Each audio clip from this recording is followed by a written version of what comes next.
So, hello. This is a little bit different to normal. I'm in fact alone. So maybe this doesn't work very well, but let's see. I am doing this because I wanted to do something for Christmas, and unfortunately time ran out and I didn't manage to find anyone to dance with me. And I wanted to do a practice that I've done part of Sigal Zouk's research many years ago. But in fact, the practice was proposed by Sigal Zouk. I think that's how you pronounce her name. And I'll leave her information in the description below. But the practice is very simple. Basically, you are to laugh.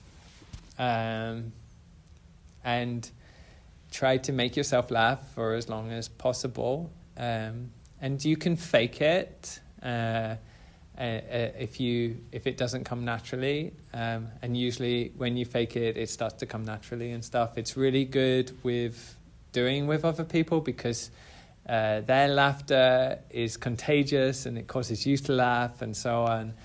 And that's it. You can be anywhere in the room. You can move however you want and you just laugh. I've heard of laughter yoga and things like this. It's very good for the core muscles and stuff.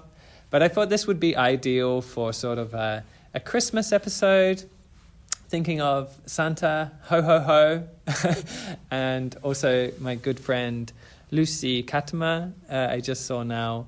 And she was telling me, yes, everybody needs laughter over Christmas.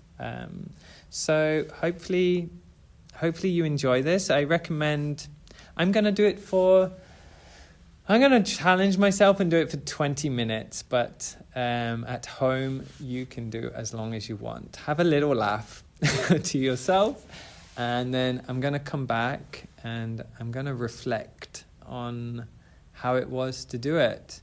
And hopefully you can join me for that as well. So I'm going to pause now and you can pause at home and we'll see each other soon.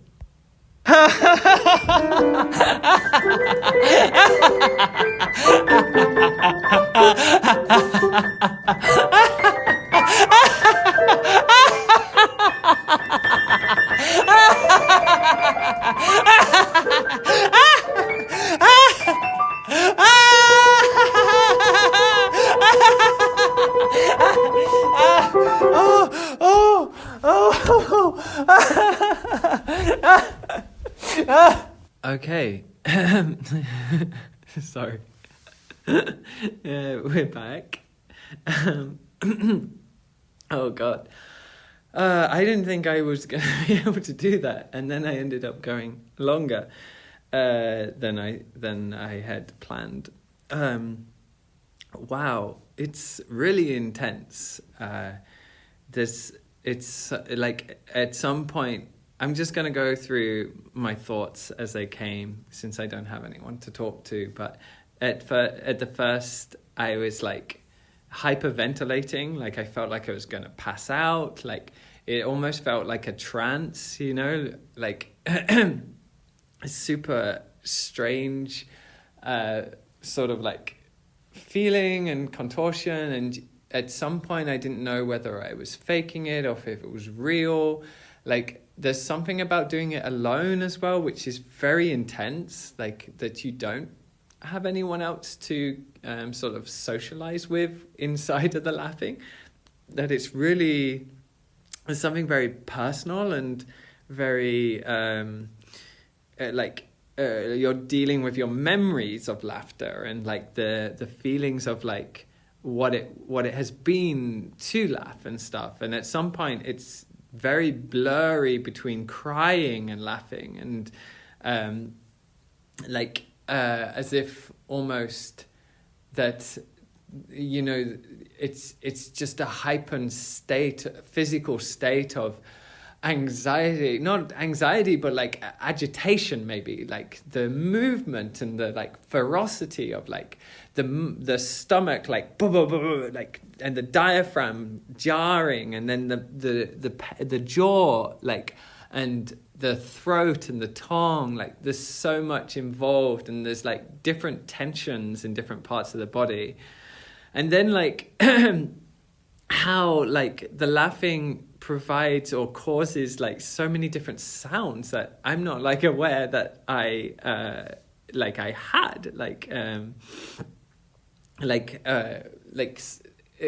qualities of noise and things which just seem to come out of nowhere, and that in like the exhaustion of like having to laugh so much, they seem to like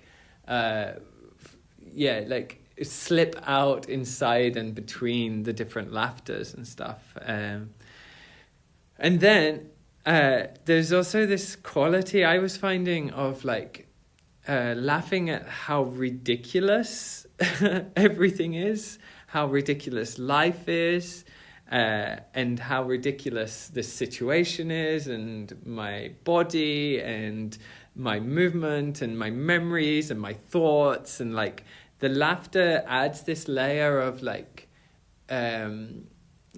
lessening the realness, not the realness, but the like importance, or like how I could like rethink things because they were being laughed at, you know, like whatever I was doing.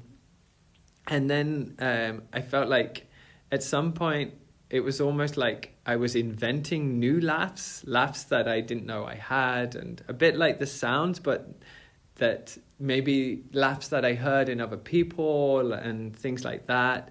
At some point I tried to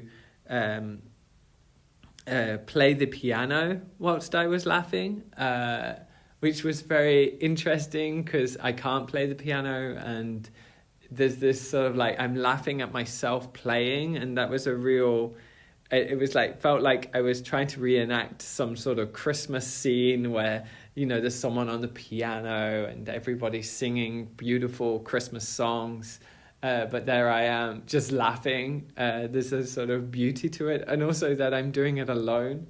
And then I did some ballet bar, and the laughter sort of allowed me to open in ways that maybe I didn't normally. Like it made it easier somehow. Like it didn't matter what I was doing, because the whole time I'm just laughing at the movements and the qualities and stuff, and it just became very joyous.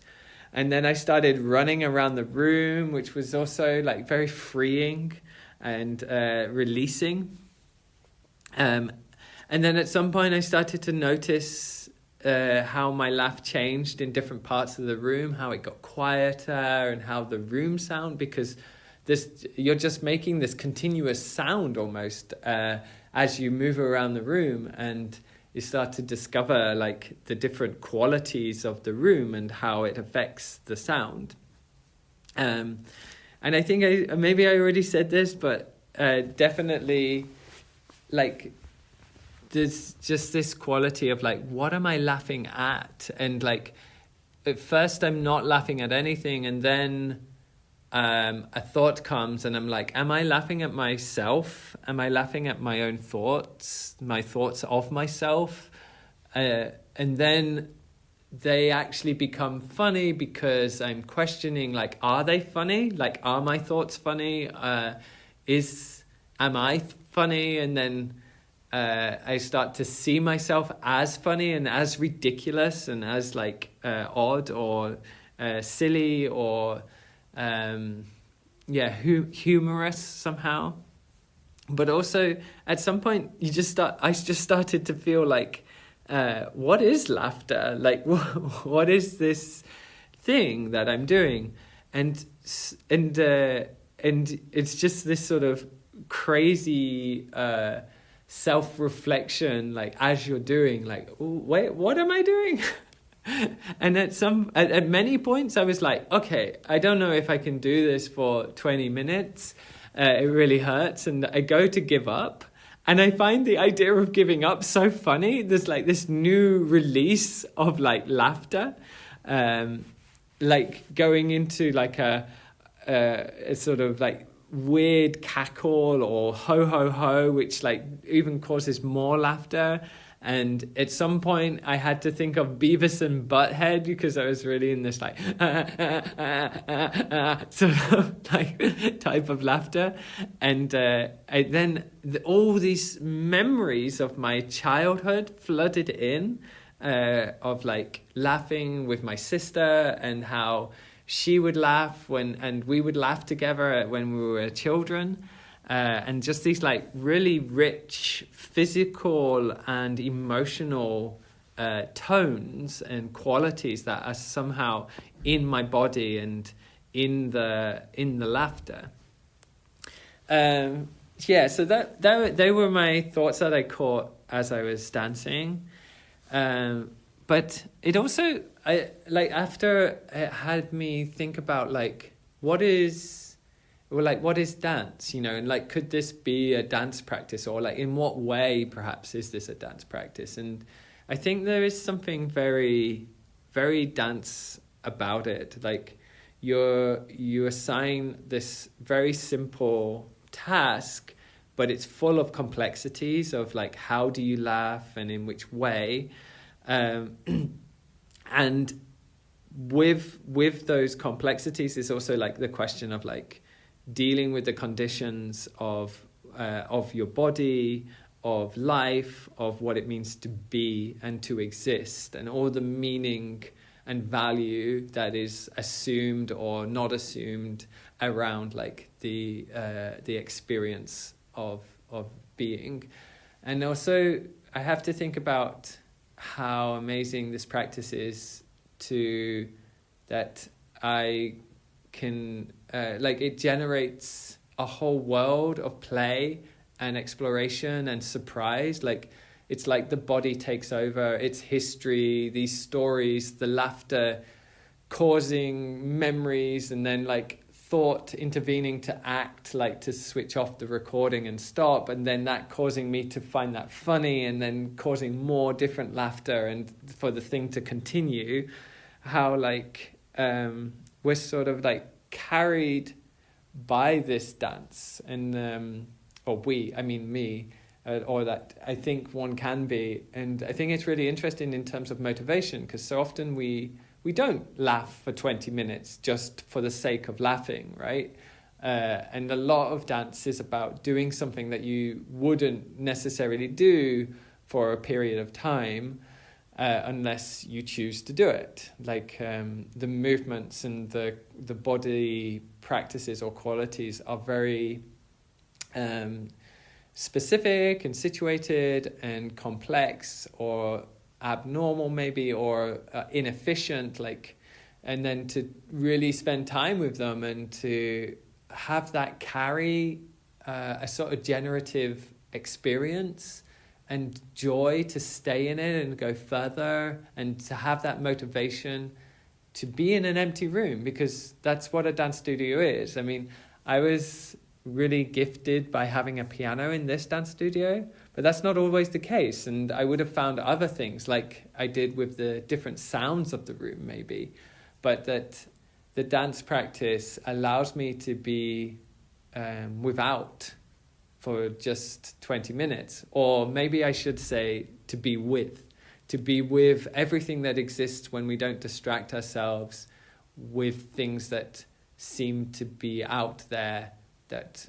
that should occupy our time or something, that we can sort of remove the distractions and just take a minute and allow something that frames our bodily experience, because we all laugh at different moments, but framing it as, okay, I will only laugh for 20 minutes, and within there's this possibility to find different qualities and understandings of how I think and behave and am, and what my life means at this moment and stuff. I think there's a real gift there. I don't want to ramble on too much. It's always a pleasure to share with you. I hope you are enjoying these podcasts. Please let me know if you are, because it means a lot. I'm not making any money from these. Maybe I should try and make money, or at least find some way of like funding at least the cost of hosting the podcast online and stuff. But I just feel the podcast gives me such a beautiful opportunity to spend time with dance in a different way, to say how I normally spend time with dance, and it allows me to also invite people in who maybe I wouldn't normally ask, and I'm really appreciating and enjoying that. And I hope you who find time and or the motivation to listen and try, also find something in it and appreciate it.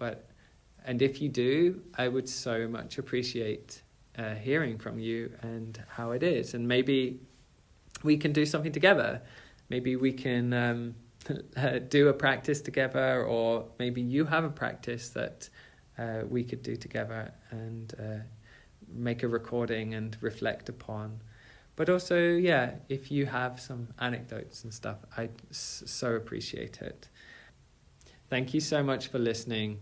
Thank you so much for taking part in this little dance journey that I'm having with this podcast. It's really appreciated. And have a lovely time over the Christmas winter period.